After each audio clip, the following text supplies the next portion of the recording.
Hello everyone, my name is Tuan, but you can call me Elizabeth. Yes, today I'm very happy to be here to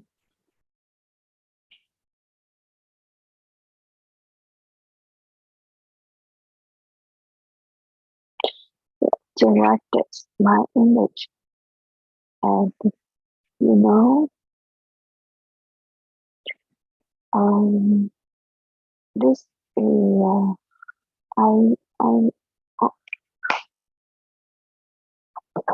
I have think that I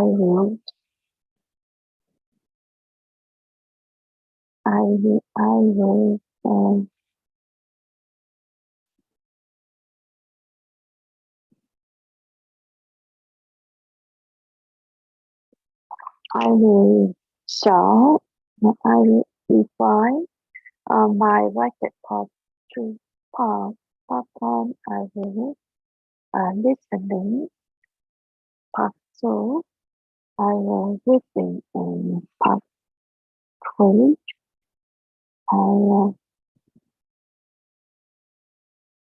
part three I will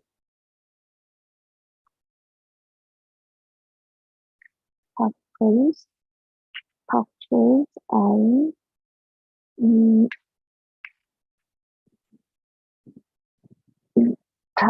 I will tell you about what I think.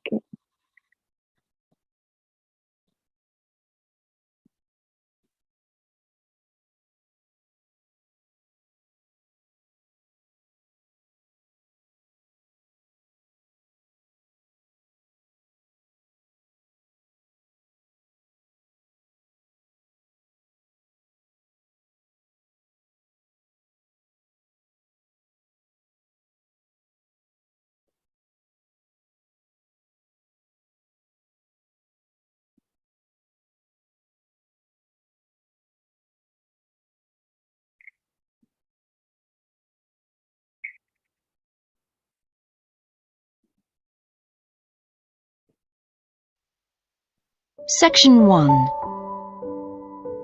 Good morning. How can I help you? Hello. I'm interested in renting a house somewhere in the town. Right. Could I have your name, please? Yes, it's Stephen Godfrey. And tell me how many bedrooms you're looking for. Well, we'd need 4 because I'm going to share the house with 3 friends. Okay. There are several of that size on our books.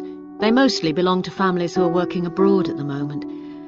What about the location? It'd be nice to be central. That might be difficult, as most houses of that size are in the suburbs. Still, there are a few. What's your upper limit for the rent? We'd like something around £500 a month, but we could go up to £600 if we have to. But we can't go beyond that. Do you know how long you want to rent the house for? The minimum let is 6 months, as you probably realise. We're at college here for 2 years, and we don't want to have to move during that time if we can avoid it. Right. And how soon do you want to move in? All our lets start on the 1st of the month. Well, as soon as possible, really. So that means September 1st. OK. Let me have a look at what we've got. We have photographs of all the houses on our book, so you can get an idea of what they're like. There's this one in Oakington Avenue at £550 a month, combined living room and dining room with a separate kitchen. It doesn't have a garage, though you can park in the road. We'd prefer to have one if possible. Right. Then have a look at this house in Mead Street. It's got a very large living room and kitchen, bathroom, cloakroom. How much is it? That one's £580. It's very well furnished and equipped. It also has plenty of space for parking, and it's available for a minimum of a year. Oh, and there's a big garden. I don't think we could cope with that, to be honest. We'll be too busy to look after it. OK. Then there's this older house in Hamilton Road. Living room, kitchen, diner, and it has a study. £550 a month. That looks rather nice. But whereabouts in Hamilton Road? Towards the western end. Oh, that'll be very noisy. I know the area. Yes, it's pretty lively, but some people like it, though. Well, what about this house in Devon Close? That looks lovely. There's a big demand for houses in that area, so prices tend to be quite high. But this one hasn't been decorated for a few years, which has kept the rent down a bit. It's got a living room, dining room and small kitchen, and it's $595 a month. I think it would suit you from what you've said. It sounds fine. Why is that part of town so popular? Well, there's a big scheme to improve the district, and it'll soon have the best facilities for miles around. What sort of thing? There's a big sports centre under construction, which will be very impressive when it's finished. In fact, the swimming pool's already opened, ahead of schedule, and it's attracting a lot of people. What about cinemas? Are there any in the area? The only one closed down last year, and it's now in the process of being converted into a film museum. The local people are trying to get a new cinema added to the scheme. I think I heard something about a plan to replace the existing concert hall with a larger one. Ah, that's due to start next year. Well, it sounds an interesting area to live in. Could I go and see the house, please? Yes, of course. Section 2. Hello, and welcome to Focus on the Arts. I'm your host, Dave Green, and this is your very own local radio programme. Every Friday evening, we put the spotlight on different arts and culture facilities and look at the shows and events that are on offer in the coming week. And today, the focus is on the National Arts Centre. Now, if you don't already know it yourself, I'm sure you've all heard of it. It's famous throughout the world as one of the major venues for classical music. But did you know that it's actually much more than just a place to hear concerts? The centre itself is a huge complex that caters for a great range of arts. Under a single roof, it houses concert rooms, theatres, cinemas, art galleries, and a wonderful public library, as well as service facilities including 3 restaurants and a bookshop. So, at any one time, the choice of entertainment there is simply enormous. So, how did they manage to build such a big arts complex right in the heart of the city? Well, the area was completely destroyed by bombs during the war in 1940. So the opportunity was taken to create a cultural centre that would be what they called the city's gift to the nation. Of course, it took a while for such a big project to get started, but it was planned in the 60s, built in the 70s, and eventually opened to the public in 1983. Ever since then, it has proved to be a great success. It's not privately owned, like many art centres, but is still in public hands. It's run by the City Council. Both our National Symphony Orchestra and National Theatre Company were involved in the planning of the project, and they're now based there, giving regular performances every week. And as the centre is open 363 days of the year, there are plenty of performances to choose from. So, to give you some idea of what's on, and to help you choose from the many possibilities, we've made a selection of the star attractions. If you're interested in classical music, then we recommend you go along to the National on either Monday or Tuesday evening at 7:30 for a spectacular production of The Magic Flute, probably the most popular of all Mozart's operas. It's in the Garden Hall, and tickets start at only £8, but you'll have to be early if you want to get them that cheap. And remember, it's only on for those 2 evenings. For those more interested in the cinema, you might like to see the new Canadian film, which is showing on Wednesday evening at 8 p.m. in Cinema 2. And that's called 3 Lives. It's had fantastic reviews, and tickets cost just £4.50, which is a reduction on the usual price of £5.50. So, it's really good value, especially for such a great movie. But you can see the centre's main attraction at the weekend, because on Saturday and Sunday, 11 a.m. to 10 p.m, they're showing a wonderful new exhibition that hasn't been seen anywhere else in Europe yet. It's a collection of Chinese art called Faces of China. That's in Gallery 1, and it has some really fascinating paintings and sculptures by leading artists from all over China. And the good news is that it's completely free, so don't miss it. So why not go along to the National Arts Centre next week for one or all of these great events? And you can always pick up a programme and check out all the other performances and exhibitions on offer, or coming soon, on almost every day of the year. Next week, we'll be looking at the new Museum of Science. Section 3. I've been reading your personal statement, Paul. First, let's talk about your work experience in South America. What took you there? Was it to gain more fluency in Spanish? Well, as I'm combining Spanish with Latin American studies, my main idea was to find out more about the way people lived there. My spoken Spanish was already pretty good, in fact. So you weren't too worried about language barriers? No. In fact, I ended up teaching English there, although that wasn't my original choice of work. I see. How did you find out about all this? I found an agency that runs all kinds of voluntary projects in South America. What kind of work? Well, there were several possibilities. You mean construction, engineering work? Yes, getting involved in building projects was an option. Then there was tourism, taking tourists for walks around the volcanoes, which I actually chose to do. And then there was work with local farmers. But you didn't continue with that project. Why not? Because I never really knew whether I'd be needed or not. I'd thought it might be difficult physically, but I was certainly fit enough. Now, I wanted to do something that had more of a proper structure to it, I suppose. I get demotivated otherwise. What do you think you learned from your experience? It must have been a great opportunity to examine community life. Yes, but it was difficult at first to be accepted by the locals. It was a very remote village, and some of them were reluctant to speak to me, although they were always interested in my clothes and how much I had to pay for them. Well, that's understandable. Yes, but things soon improved. What struck me was that when people became more comfortable with me and less suspicious, we really connected with each other in a meaningful way. You made good friends? Yes, with two of the families in particular. Good. What about management? Did you have a project manager? Yes, and he gave me lots of advice and guidance. And was he good at managing too? That wasn't his strong point. I think he was often more interested in the academic side of things than filing reports. He was a bit of a dreamer. And did you have a contract? I had to stay for a minimum of 3 months. My parents were surprised when I asked to stay longer, 6 months in the end. I was so happy there. And did anything on the administration side of things surprise you? What was the food and lodging like? Simple, but there was plenty to eat, and I only paid $7 a day for that, which was amazing, really. And they gave me all the equipment I needed, even a laptop. You didn't expect that then? No. Well, I'll look forward to hearing more. But now let's look at these modules. You'll need to start thinking about which ones you'll definitely want to study. The first one here is Gender Studies in Latin America. It looks at how gender analysis is reconfiguring civil society in Latin America.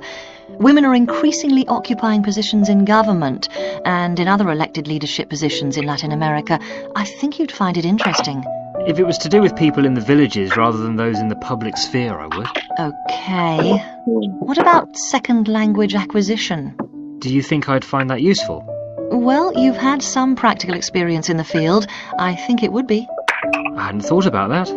I'll put that down as a definite then. Okay. What about Indigenous women's lives? That sounds appropriate. I thought so too, but I looked at last year's exam questions and that changed my mind. Don't judge the value of the course on that. Maybe talk to some other students first, and we can talk about it again later. Okay. Yes, and lastly, will you sign up for Portuguese lessons? My Spanish is good, so would I find that module easy? Not necessarily. Some people find that Spanish interferes with learning Portuguese. Getting the accent right, too. It's quite different in a lot of ways. Well, I'd much sooner do something else then. All right. Now, what we need to do is... Section 4. Good morning, everyone. In the last few lectures, I've been dealing with business finance, but now I'm going to move on to business systems.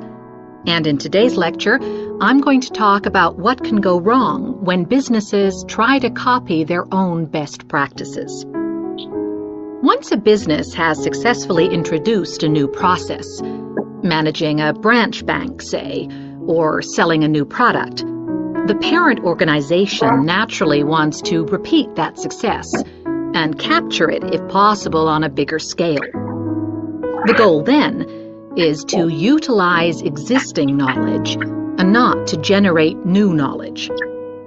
It's a less glamorous activity than pure innovation, but it actually happens more often, as a matter of fact.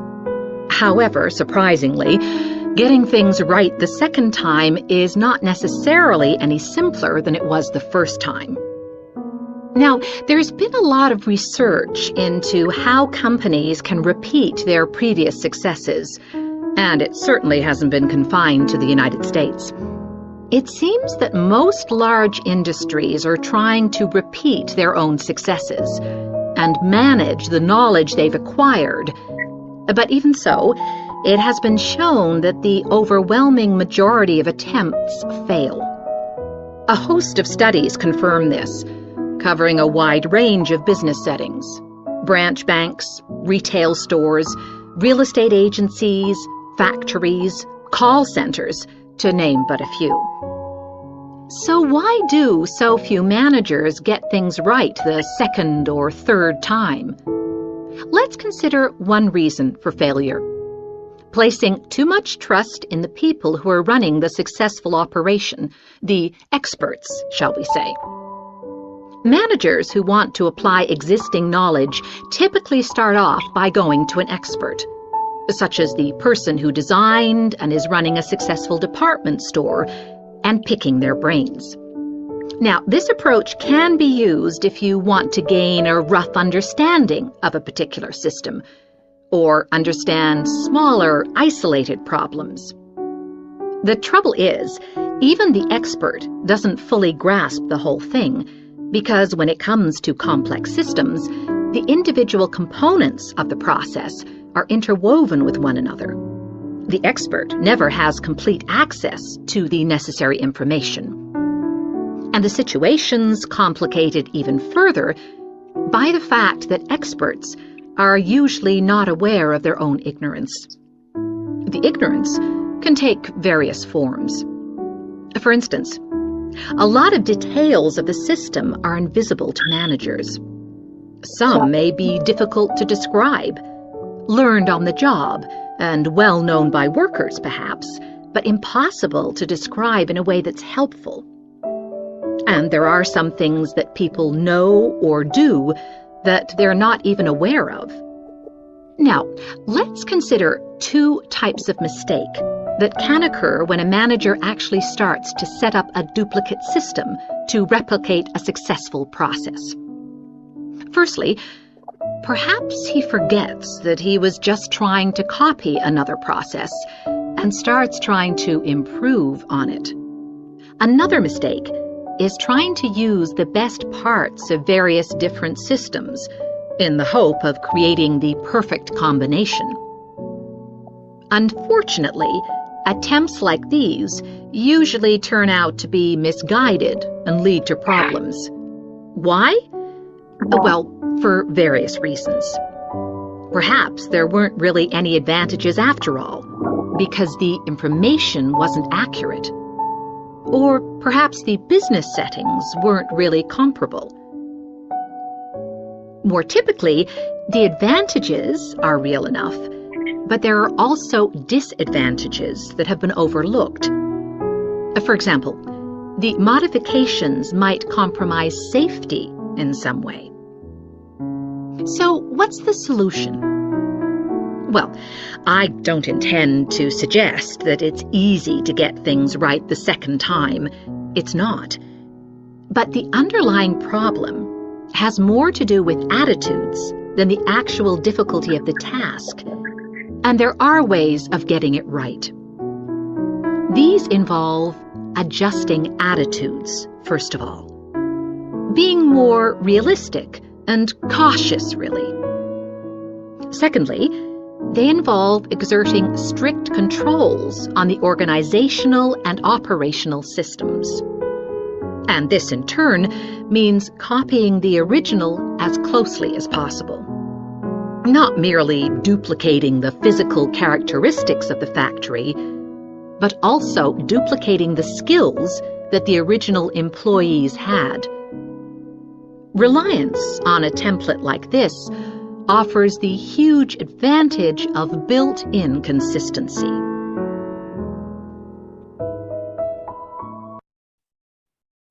Yes, and Section 1. I think this enough for enough for listening. And now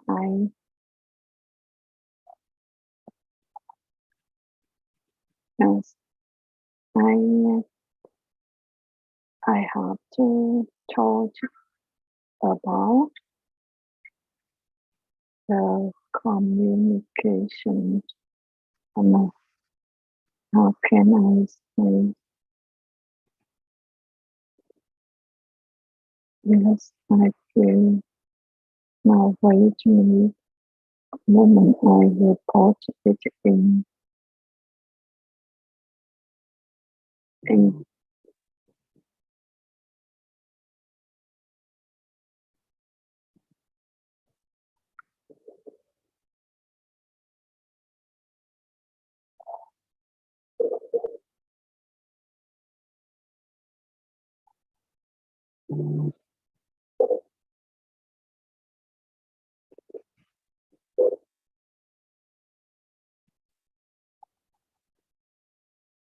my friends remind me to do meditation together. So I will out speech, practice, and dance. I will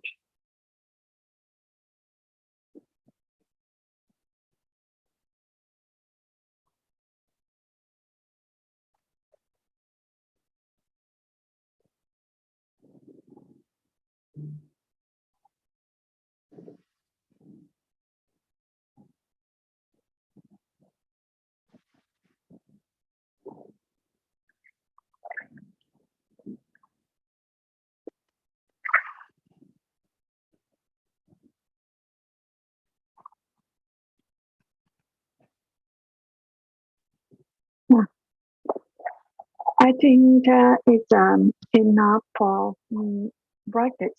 And the part of breathing I will post later. Now I have to do meditation together with our